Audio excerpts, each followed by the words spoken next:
Finding fish is the hardest part of bass fishing, and most anglers make it worse by betting on hunches or history. Today I'll show you 3 simple fixes that tilt the odds in your favor. And stick around for the bonus tip at the end, because it's the fastest way to become a better fisherman. We can easily fall into a rut when we're not catching fish.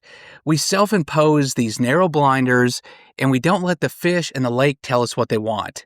This is a trap that I've fallen into over the years, and if I don't fight it, I still fall into it on a regular basis now. So this is what I've learned the hard way. I forced myself to take the blindfold off. These are 3 quick fixes, plus finally a counterintuitive one. It really makes a big difference in how you become a better angler really quickly, so hang around for that one too. So this first fix, I call this the 30-minute timer rule, and it's basically just that. How often do you start the day? You're going to go fish a whole bunch of stuff. You're going to go see if the fish are biting. Plan to go all over and check your favorite spots. You start in a big cove, you put the trolling motor down, you start at the main point, you start working your way back. Next thing you know, you've been in there an hour or two. The next thing you know, you're coming out and it's lunch and you've already spent half the day on one cove. Well, this is basically just setting an alarm, a 30-minute alarm. It's simple to do it on your phone. Hey Siri, set an alarm for 30 minutes, and you fish until the alarm goes off. Now keep in mind, this isn't rushing. That doesn't mean go try to fish a whole cove in 30 minutes and rush. This means instead of starting at the one side of a cove and fishing the whole thing, go pick the best part. Is it the deep docks? Is it the shallow docks? Is it the very back end? Is it the steep side with a bunch of rock on it? Is it the flat side with all the laydowns? Pick the right spot. Fish the best of the best. Give it 30 minutes and see if it works. If it is, then maybe you're onto something. If the alarm goes off and it's not, well, then it's time to reevaluate. Now, if you're the type that likes to fish entire coves, say, I'm not sure if they're on the point in the back of it or whatever, one hack is fish smaller coves. Don't go fish a 2-mile-long major creek. Go fish a short pocket, a little short one. In 30 minutes, you can probably make it around, see if they're in the deep water, the shallow water. That's a good way to do it. But the other thing I do then, always with alarm, you always have that snooze alarm, right? Give yourself 1 snooze. That's 15 more minutes. If it really looks right, if it really feels right, set another timer for 15 minutes. But we're not going to keep on fishing the same way. If you've been throwing a crankbait or a spinnerbait, you have to change up. And not just a little bit. Don't go to a different color spinnerbait or a little bit deeper running crankbait. That means if you're throwing a crankbait, let's try a jig or a Texas rig. Let's start throwing at laydowns and behind the docks instead of throwing in between them. Change it up. You get 15 more minutes. After that, you've given it enough time. It's just not working for whatever reason. Maybe it's working later, but right now it's not working. It's time to move on. You know, in other sports, almost all of them, they have a coach. They're team sports. There's a coach back there. They're standing back. Sometimes, like the offensive coordinator, they're sitting up in a booth, 100 feet up off the field. They're looking at it from a different perspective. Golfers, that's a solo sport, but they have a caddy. There's somebody there saying, hey, dude, you're kind of gripping it too tight. Why don't you just loosen up a little bit? Or like, we've been trying this a while. Let's try something a little different. Or why don't you try the 9-iron instead of the 8-iron? Something like that. Change it up a little bit. There's no coach in fishing. That's why this kind of gives you a little reset. You have to be your own coach, and it allows you to get off autofocus. It's so easy. We just start fishing. We're into the mode. I'm just going around, and I'm fishing dock after dock, and I'm skipping. They all look good, and that one looks good, and that one looks good, and I'm just going and going. No coach there to tell you to do it. That's where the alarm kind of gets you off autopilot, helps you coach yourself, and switch up when you need to. So that leads us to fix number 2, which is stop the insanity, also known as no repeats. It's the old joke about what's the definition of insanity. It's doing the same thing over and over again and expecting different results. Sounds like fishing, right? What do? I'm going to go fish lily pads today with the frog. So I go into one creek, I fish with the frog. They're in these lily pads. I go to the next creek, fish those lily pads. Nothing here. Let's go to the next one. Nope, no frog bite there. Go to the next one, over and over and over. Whether it's dock fishing, whether it's flipping laydowns or whatever, we just keep on saying, well, I'm going to keep fishing this frog, or I'm going to keep flipping this jig until I find the right part of the lake that has it. And sometimes it pays off. I mean, if it's a spring and they're spawning, yeah, maybe sooner or later you get an area where it warms up enough or it's right. But a lot of times you either kill half the day until that bite gets going, or you're just on the wrong one. It's insanity. You're doing it over and over. So let's talk about no repeats.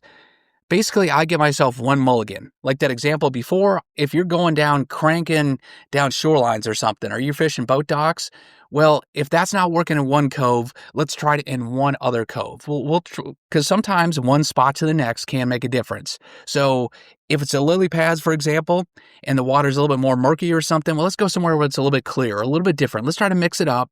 Maybe one that's at the back of a creek versus at the mouth or something. Try to mix it up at some. But sometimes, yes, sometimes different locations in the same type of cover, lily pads in one spot might not work, and the next spot they do. But a lot of times, lily pads, it's just too cold. They're not in there yet. It's not late enough in the day. Whatever's wrong, it's not wrong. The docks, they're not biting on docks here or there because guess what? It's not very sunny. They're out roaming. They're not underneath the docks. So step 2 is no repeats. Stop the insanity. Don't do the same thing over and over. Go to one more cove, but that's it. After that, you have to change it up. So if we were cranking rocky shorelines in the first cove, you really are hell-bent to make that work. You want to go to the next one? Sure, give it another shot, see if it works. At that point, it's starting to be a trend, right? Not saying it'll never work, but it's time to totally switch up. That means you're going to have to start doing something different. Let's try jigging. Let's try to throw a bladed jig somewhere. Let's try top water, something totally different. Force yourself to mix it up. Now, there are a couple other ways to do this as well. You can not repeat the same sections of the lake too. So the other thing is you may go to the very upper end of the lake. It's kind of muddy up there. It's shallower. It warms up faster. Well, maybe it's not quite warm enough yet. Maybe the water's too cold and you can keep on. You can say, well, I'm going to crank one cove and I'll flip the next one. I'll try bladed jig and I'll go try grass in the next one. Well, you might need to change up different parts of the lake too. So that means let's not repeat the same area time after time. Let's not do the same type of water. Let's go from some clear water to some murkier water. Let's try different types of cover. So not just changing up baits, but keep that in mind. Let's not keep on repeating things over the course of the day. And at first you're kind of like, well, it's how many things can I do? But you'll amaze yourself. There's a lot of different ways you can fish. We all have 50 different types of baits in our tackle boxes with 1,000 different colors. We have tons of different ways we can catch them. And even doing the same thing, if you're really like, dude, I'm a flipper. I love throwing a jig. That's what I do. Well, then at least if you're intent on having to throw the jig, like I said, let's try the upper end. Let's try it in some grass. Let's try it on some docks. Let's try laydowns. Let's try clear water. Let's try dirty water. Keep mixing that up. Later in the day, sometimes it makes sense. You can revisit because it's like, well, I tried a frog first thing in the morning. Maybe it's too chilly. Now it's warmed up. Maybe the lily pads are warm enough. Maybe they're going. Maybe. Give yourself, but then you're giving yourself 4 hours. You've tried some other stuff. So you can repeat eventually, but this is kind of a frame of reference. 30 minutes in an area, and if that's not working, we're not going to repeat it. We're going to mix it up, right? Now, my third tip, this one, it might go against the grain. You might think it's counterintuitive, same as the bonus tip coming up as well. These are both probably, maybe you want to guess these. But the next one is fish the obvious. What do we all try to do? We all try to find that hidden spot. Hey, I'm going to find this secret spot nobody else is fishing. I'm going to do something a little different. I'm going to catch them, and I'm going to be the only person doing it, and I'm going to win the tournament. And guess what? There is one person every weekend, whether it's a tournament or fun fishing, somebody figures out something kind of sneaky and they win it or have like a day of their life, right? A day to remember. But the other like 99% of people that do it, guess what? They strike out. It doesn't work. All these crazy schemes going up there to catch them doesn't work. You know what normally works? The obvious, the same basic stuff. It's points, it's docks, it's laydowns, it's grass or lily pads, it's shaded docks, shady banks. It's just riprap. If you're pond fishing, it's the pond dam. It's the basic little things. So what a pattern typically is, how you do fishing successfully when you have a good day, it's these obvious type places, but you're able to call your shot on them. And what that means is it's not all the docks in this cove. I know that it's the last 2 docks in the cove, and it's on the steeper side of the cove. It's not the flatter side. It's on the steeper side of the cove, and it's the very last 2. Or it's the very first 2. Or it's a dock that has a little swim dock off to the side. Or it's one that has pontoons underneath there. They seem to be underneath pontoons today. Or I know that it's on points, for instance. It's the ones that have the wind on them and that have a lot of big rock on them, or they're very sandy, or the ones that are real narrow and come way out in the lake. Basically, it's calling your shot. So it's not a secret. The points are good, but there's only certain points on the lake. You can look at a map, or you can go down the lake and say, no, maybe, definitely. You know, you can just see it's like, wow, that one's it's long and tapered like those other ones. I know they're going to be there. That's what it is. So in this goose chase of just saying, well, I'm not catching my, I tried docks and it's not working, and I just tried lily pads, not working. I'm just going to go try the craziest thing out in the middle of nowhere.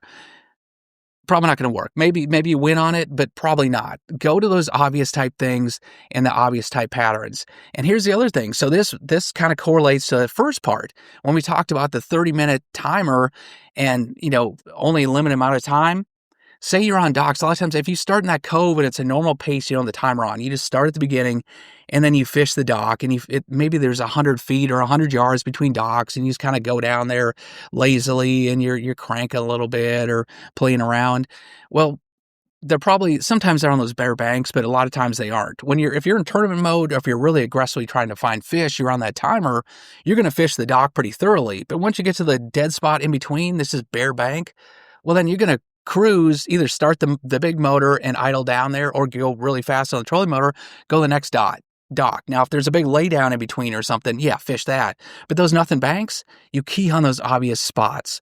So let's stop wasting time on these kind of flyers, the Hail Marys. Concentrate on the obvious places, the ripraps and docks and stuff where the fish are always at, and figure out which of those they're on. Then you can run that pattern. And one last thing before we get into the bonus tip, it's called covering water. We always talk about that you cover water. I'm trying to find fish. I'm really covering water with this spinnerbait, covering water with a bladed jig. And you are.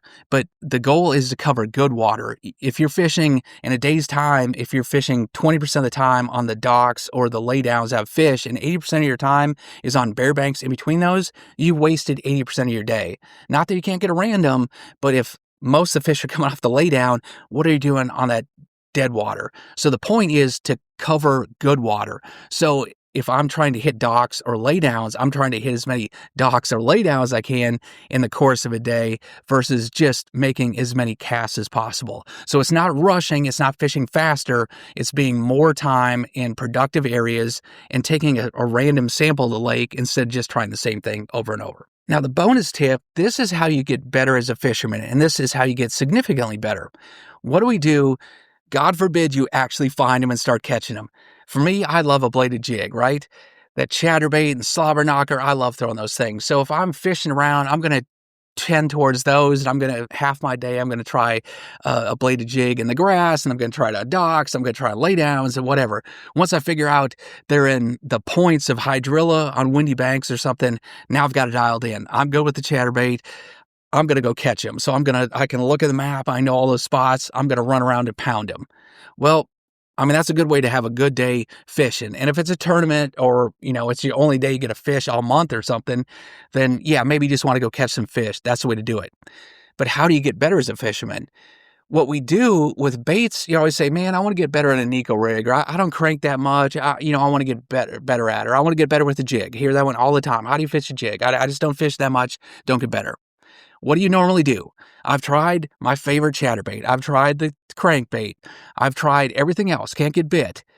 It's sucking. I'm in an area with no fish. What do? Well, maybe I'll try the jig. Maybe they'll bite the jig. I give it 5 minutes. I'm in an area where there's no fish already. We've already established that pretty conclusively. And I fish a jig.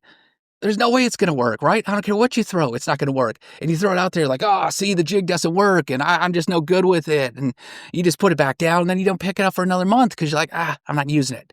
Here's how you get better. That bladed jig. Okay, I figured out they're in the grass, and I figured out the areas. And it's the windy points, and it's on the very deepest edge, and it's on the windy side of it, and it's got to be a certain point. I can say, no, yes, they're on this point. I know exactly, and it's going to be right about here. Well, you know where the fish are. You've got them dialed. At that point, that's the time to go fish that technique. The jig, go fish it there because I know the fish are there.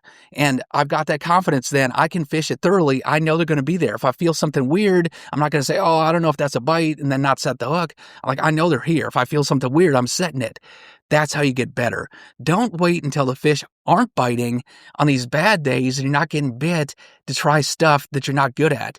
The days that you have them wired, Go try stuff that you're not good at. You want to learn. You know where the fish are at. You've got them dialed. You're going to be around them. You're going to catch fish on it. And lo and behold, you're going to get confidence in it and you're going to become a better fisherman. That's the shortcut to success. Speaking of tough bites, I've got a whole playlist on how to deal with tough bites. Or I talk to a lot of the top pros in the game on my new podcast. They tell you how to catch fish, how to use lures. Winning Pros, giving you all their secrets. Check it out.